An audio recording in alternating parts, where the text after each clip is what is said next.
안녕하세요. 오랜만에 인사드립니다. 오늘은 성조숙증에 대한 이야기를 해보려고 합니다. 사실 약국에서 성조숙증을 상담할 일은 그렇게 많지는 않고요. 그런데 이제 저 같은 경우는 아무래도 블로그를 운영하다 보니까 그쪽과 관련해서 그 학부모님들의 다양한 질문들을 좀 접할 수 있었어요. 근데 그 와중에 이제 많은 분들이 혹은 좀 잘못 알고 계신 그런 부분들이 있다는 걸 발견하고 이렇게 포스팅과 영상을 제작하게 됐습니다. 그럼 시작해 보겠습니다.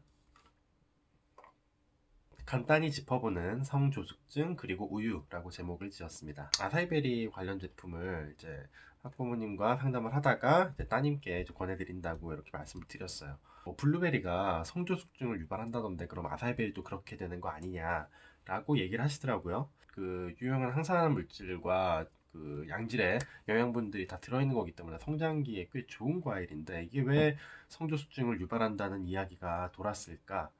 한의원 뭐 홍보 기사들 이런 거를 많이 작성을 했는데 거기에 뭐 아이들 성조숙증에 블루베리가 안 좋을 수 있으니까 조심해야 된다 이런 얘기를 막 이렇게 써놨더라고요. 근데 근거는 없어요. 그냥 안 좋다, 위험하다, 조심해야 된다 이런 식으로만 써놨고 유독 그런 병원 홍보 기사 말고는 그 어디에서도 블루베리가 성조숙증을 일으킨다 이런 내용은 찾아볼 수가 없었습니다. 좀 이상한 점을 발견을 했었죠, 제가. 성조숙증이 뭔지부터 좀 알아볼게요. 일단 뭐 흔히들 알고 계시듯이 2차 성징이 빠르게 나타나는 그 증상이라고 보시면 되겠습니다. 보통 여자 8세, 남자 9세를 이야기를 하는데요. 이런 식으로 이제 그런 성조숙증이 진행이 되는데 보통 이제 진단은 병원에서 여자아이 같은 경우에는 가슴, 그리고 남자아이 같은 경우에는 고환 크기로 진단을 하게 됩니다. 두려워하시는 이유는 이제 아무래도 키 성장 때문에 가장 걱정들을 많이 하시죠. 좀 성장이 빠른데 그 피크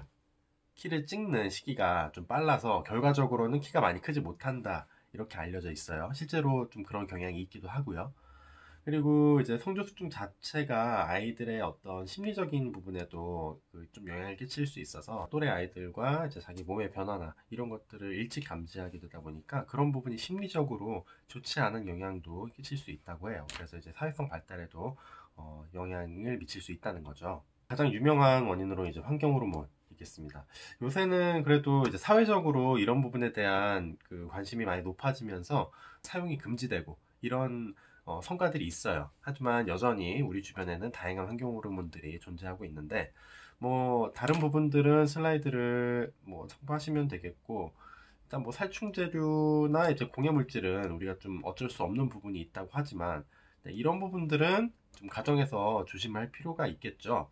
뭐 예를 들어서 폴리카보네이트를 함유하고 있는 플라스틱 거기에서 이제 비스페놀 A가 추출이 될 수가 있으니 벤젠이나 뭐 신나 뭐 에탄올 뭐 이런 것들로 이제 닦을 때는 좀 유의하시고 안 닦는 게 좋겠죠. 그런 걸로는. 그리고 고열이나 이런 걸로 이제 조리하지 않도록 유의하시고 기름이 많은 그런 음식을 이런 곳에 또 오래 담는 것도 좋지 않을 수 있겠죠. 요게 우리가 더 많이 접하게 되는 환경 호르몬이죠. 영수증, 찌릿찌릿찌릿찌릿 하면서 나오는 그런 영수증의 표면이 이런 비스페놀 A가 추출해서 나올 수 있는 물질이에요. 그래서 가급적 만지지 않는 게 가장 좋겠지만 뭐 만지더라도 얼른 그냥 버리시는 게 가장 안전하겠습니다. 다음은 비만이에요. 뭐 모든 비만 아이들이 성조숙증을 나타내는 것도 아니고 비만이 아닌 아이들 중에서도 성조숙증이 나타나는 경향이 있기 때문에 이게 뭐 피로 충분 조건은 아닙니다. 그렇지만 비만이 어쨌든 조금 더 성조숙증을 일으킬 수 있는 원인인 건 맞아요. 살이 좀 많이 찐 여성분들 그런 분들이 조금 더 PMS나 이런 거를 심하게 겪는 경향들이 좀 더 있어요. 에스트로겐 우세증에 빠지기가 더 쉽기 때문에 그래서 비만 세포에서 이게 에스트로겐을 생성할 수 있기 때문에 그런 일이 발생하는 거거든요. 자, 그리고 에스트로겐뿐만이 아니라 이제 또 지방이 많은 여 같은 경우에는 안드로겐 쪽으로 가는 자, 이렇게 요 호르몬이 농도가 증가해요. 그래서 이런 남성 호르몬이 증가하게 되는 결과를 가져오는 거죠. 그래서 뭐 여성 호르몬에도 영향을 미치고 남성 호르몬에도 영향을 미치니까 내분비에 교란이 일어나면서 성조숙증 같은 영향을 미칠 수 있겠죠. 네, 다음은 음식입니다. 우유가 의외의 복병이에요. 이게 이제 2009년에 발표된 문헌인데 Intake of Commercial Milk, 그냥 시판되는 우유를 사용을 한 겁니다. 성인 남성 7명, 사춘기 전 어린이 6명, 성인 여성 5명을 대상으로 우유를 먹여서 실험을 한 거예요. 자, 남성과 어린이는 자, 먹기 전과 먹은 후 15, 30, 45, 60, 90, 120분의 소변 검사를 해서 이제 그 소변 안에 있는 그런 호르몬들을 검출을 한 거고요. 그리고 여성 같은 경우에는 좀 더 길게 실험을 했어요. 이제 생리로부터 21일 동안 이제 뭐 일반적으로 피임약 먹는 기간처럼 우유를 마신 겁니다. 그래서 이런 게 이제 배란에 어떤 영향을 미치는가를 이제 알아본 거죠. 자, 남성에게서 자, 실험 에스트로 1 그리고 프로게스테론 농도가 급격히 상승. 네, 급격히 상승의 significantly 라는 부사가 사용이 되면은 진짜 많이 상승을 한 거예요. 그리고 그 외에도 루테나이징 호르몬이나 이제 뭐 테스토스테론 이런 농도들은 또 급격히 하락하는 모양새를 보였습니다. 어른과 아이들 모두에게서 이런 호르몬들, 여성 호르몬들이 급격히 상승을 하는 결과를 나타냈고요. 그리고 여성에 대해서는 이제 5명 중 4명이 정상적으로 배란이 일어나다 보니까 뭐 이게 영향이 컸다 이런 얘기는 없기는 없었어요. 한 명에게서 배란이 일어나지 않았다는 부분도 좀 주목할 필요가 있지 않나, 저는 이제 그렇게 생각이 좀 듭니다. 어쨌든 결론적으로 우유는 성조숙증에 영향을 줄 수 있다라고 저자는 이야기하고 있어요. 자, 낙농업계는 어떤 입장을 갖고 있는지 궁금해서 좀 알아봤어요. 보통 시비가 걸리는 부분들이 항생제 사용, 혹은 이제 성장 호르몬 사용, 그리고 이런 성호르몬 문제, 이런 것들이 주로 이제 공격 대상인데, 항생제나 성장 호르몬은 뭐 일단 금지돼서 사용도 안 할 뿐더러 성장 호르몬 같은 경우에는 그 지금 우유 생산량이 너무 충분하대요. 굳이 일부러 저런 거 맞춰서까지 생산할 이유가 전혀 없다고 합니다. 우유 소비량도 많이 줄어들고 있는 추세여서. 자, 하지만 유기농 우유에서도 성호르몬은 검출이 된다고 합니다. 제가 이제 모 우유 업체에도 좀 질의 메일을 하나 보내놨었는데, 성장 호르몬에 대해서는 이제 사용하지 않는다고 명확히 얘기를 하지만 성호르몬에 대해서는 좀 명확한 답변을 해주지 못하더라고요. 요거는 아직도 좀 문제의 소지가 있는 부분임을 인지하셔야겠습니다. 자, 우유 칼슘도 조차도 이제 좀 논란이 있어요. 자, 우유가 이제 흔히들 칼슘 보급이 좋기 때문에 그래서 성장에 도움이 된다. 그래서 많이들 우유를 먹여 왔었는데, 이거는 좀 논란의 여지가 있습니다. 우유 칼슘이 몸에 좋다는 의견도 있고, 혹은 우유 칼슘이 오히려 몸에 좋지 않다는 의견도 있어요.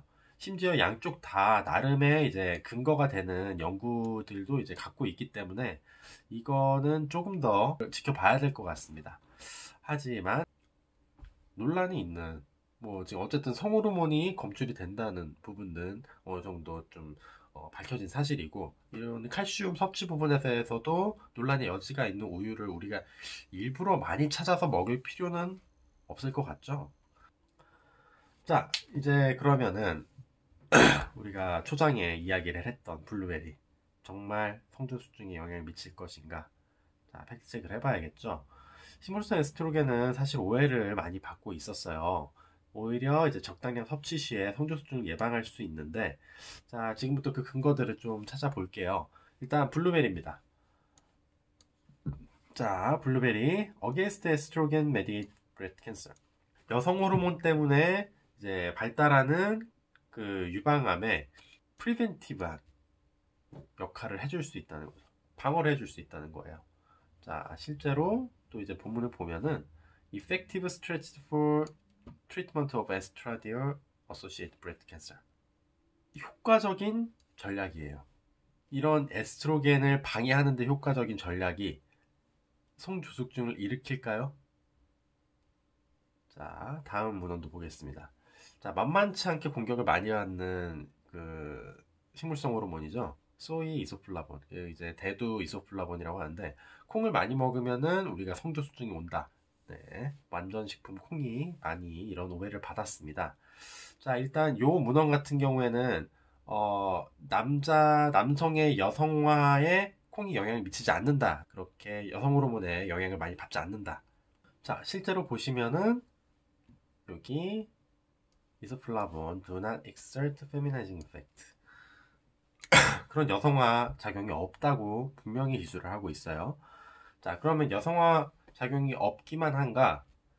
자, 오히려 식물성 에스트로겐이 사춘기를 늦게 오게끔 도와준다는 문헌들도 많이 찾아볼 수가 있습니다. 네, 그 중에 하나를 지금 가져와 봤는데요.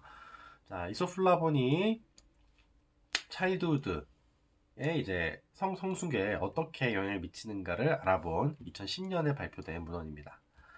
자, 이제 표 하나 가져왔는데요. 결론적으로 말씀드리면은 그 남자아이들에게 영향을 미치는 건 그렇게 크진 않았어요. 근데 여자아이들이 성조숙 중에 지표로 삼는 다양한 부분들에 있어서 오히려 이소플라본이 그 진행 과정을 늦춰줄 수 있다는 그런 결론을 나타내고 있습니다. 자, 지금 이게 이제 피밸류고 피밸류가 0.05 그 0.05보다 낮으면은 이게 통계적으로 유의하다고 할 수 있거든요. 이게 이제 사춘기 돌입 시기예요.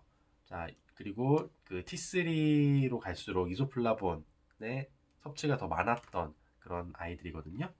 자, 점점 이제 갈수록 오히려 이제 더 늦게 사춘기에 돌입하고 급성장 시기도 더 늦게 찾아오고 그 가슴 발달 시기도 더 늦게 찾아오고 자, 이렇게 될 수 있는 이유는 그거예요. 이소플라본이 에스트로겐의 작용이 있는 건 맞아요. 그건 이제 에스트로겐이 적을 때는 이소플라본이 에스트로겐과 같이 뭐 옆에 이제 수용체들에 바인딩 하면서 에스트로겐 활성을 더 높이지만 에스트로겐이 너무 과할 때는 오히려 방해를 하는 거죠.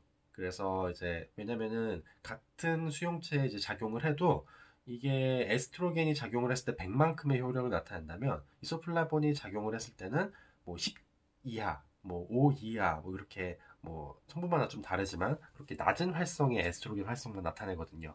그래서 에스트로겐이 과할 땐 방해하고 에스트로겐이 적을 때는 오히려 보충을 해주고 뭐 그렇기 때문에 이제 갱년기 여성분들 같은 경우 에스트로겐이 많이 떨어진 분들이잖아요. 그런 분들에게는 이제 보충해주는 작용을 해줄 수 있는 거죠. 자, 그래서 정리를 해보면 외인적 요인은 이제 환경 호르몬, 비만, 음식 이렇게 세 가지 정도 생각해 볼 수가 있어요. 그래서 물론 이제 외인적 요인이 말고도 이제 원인이 내인적 요인, 선천적인 요인들이 있기 때문에 이렇게 얘기를 한 겁니다. 성조숙 중에 원인 물질로 많이 의심받는 식물성 호르몬은 실상 그 영향이 없거나 오히려 성조숙증을 예방하는 데 도움을 줄 수 있습니다. 그리고 자, 실제적인 성호르몬을 함유하는 우유는 좀 경계를 하고 적당량만 섭취하실 필요가 있어요. 우리가 생각보다 우유 제품을 많이 먹고 있거든요. 그냥 우유를 마시기도 하지만 뭐 버터나 치즈 이런 걸 드시기도 하고 뭐 요거트를 드시기도 하잖아요. 네, 그런 어떤 총량을 생각을 하시면서 약간 경계를 하시는 게 좋겠습니다. 지금까지 성조숙증에 대해서 간단히 살펴봤고요. 네, 오해가 있으셨다면 풀 수 있는 유익한 시간이었길 바라고 모르고 있었던 부분이 있다면 또 이제 새롭게 얻어가는 시간 되셨길 바랍니다. 네, 도움이 되셨다면 좋아요와 구독 버튼 부탁드릴게요. 감사합니다.